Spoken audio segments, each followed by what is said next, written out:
The first objective I will be discussing is history of editing. Although the earliest films in cinema was done in one shot without any editing, only by editing shots together could longer narrative forms be achieved. A Trip to the Moon in 1940, directed by George Méliès, for example, creates a narrative for a series of scenes, with each shot filmed in single shots.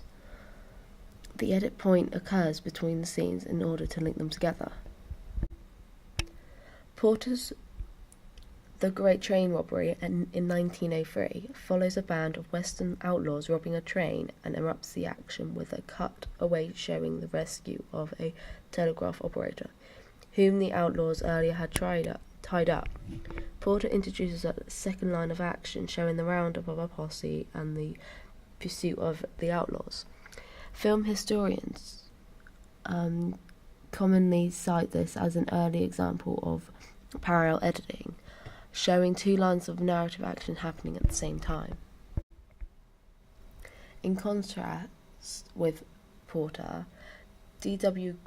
Griffin feeds the camera from conventions of stage angles by breaking the action scenes into many different shots and editing these according to the emotion and narrative rhythms of the action. Also, Porter rejected Griffin's script but gave him the acting part in Rescued from an Eagle's Nest. Griffin explored the capabilities of editing in films he made at Biograph Studio from 1908 to 1913.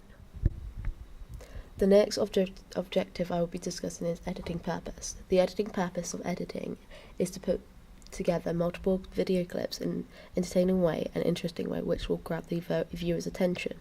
Filmmakers soon realised that editing their films with different camera angles and scenes was often a much more impressive experience. Editing shots into a specific order tells a story, which is the narrative, which engages the viewers, creating a scene of time and space. The last objective I will be discussing will be the editing techniques. Dissolve is one of them. This technique is when the editor overlaps the end of one shot with the beginning of the next shot. This is used to show a longer passage of time. Fade. This is a basic transition when the shot is faded out into black and then faded into the next shot. This shows that time has passed. Establishing shot. A shot that is normally taken from a great distance. This is to show where the action is about to take place. Cross-cutting. Cutting back and forth quickly between two or more actions, showing actions are happening at the same time. Ellipsis. This is when you see one portion of the sequence and the rest of the sequence is filled in by the reader. This type of editing is used, for example, the audience doesn't need to see the same person walking down the same hallway. You can just cut it out. Also, it will save a lot of time. Iris. Vision of screen. As a circle closing down over or opening up on a shot. This is used to focus on a particular part of scene. Matched cut. A cut joining two shots showing the same kind of shot. For example, throwing a pen, then the shot cuts to a dart getting thrown at a dartboard. This is used to show the similarities between shot. Sequence shot. A long take, only one shot with no editing. The use of the sequence shows allows realistic and dramatic important background and a middle ground activity. Eye level match. The matching of eye lines between characters. The eye line matches creates order and meaning in cinematic space. Short reverse shot cutting. This is the over the shoulder when people are in conversation. This helps the audience place the character in their setting. Wipe. When a shot is wiped from the screen and the other replaces it is often used to pinpoint that time has passed between the previous shot and the next shot. Jump cut. A jump cut is an edit that breaks continuity by leaving out part of the action. This shows that two shots of the same subject are edited together with a change of happening, maybe even a change of camera position. Shows the audience a change of time. 180-degree rule. This shows the axis between two characters and the 180-degree act on which cameras may be positioned when you are cut from the green arch and the red arch. The actors should switch places and be breaking the continuity. Now I'll be talking about the Kuleshov effect. Lev Kuleshov was a Russian pioneer in filmmaking who experienced films editing to see how it could be used as an emotional and narrative technique. He got the idea to show different emotions from different shots. For example, he took a bowl of food and shot was him looking at it. He got the audience to say what they thought he was feeling. They said he's hungry. He repeated the same thing with the same facial expressions but a different image at the beginning. He used a dead body and a different audience. They said he killed the man.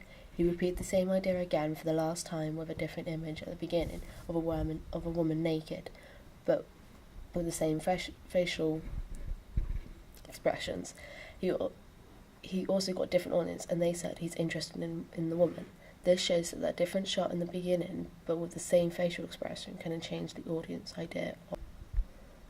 Editing now is a standard way of telling a story or to awaken an emotion from the audience. This is my example of the Kuleshov effect.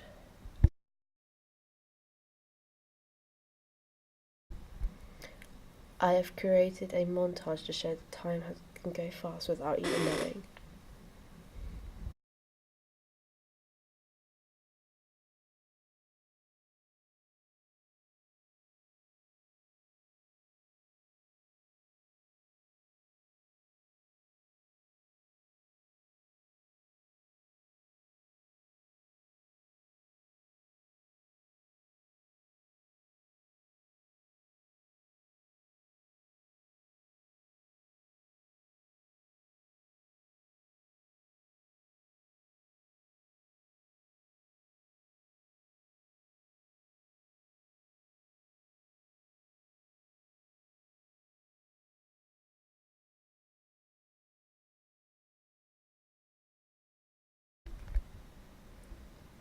Slow motion is when you slow down the shot.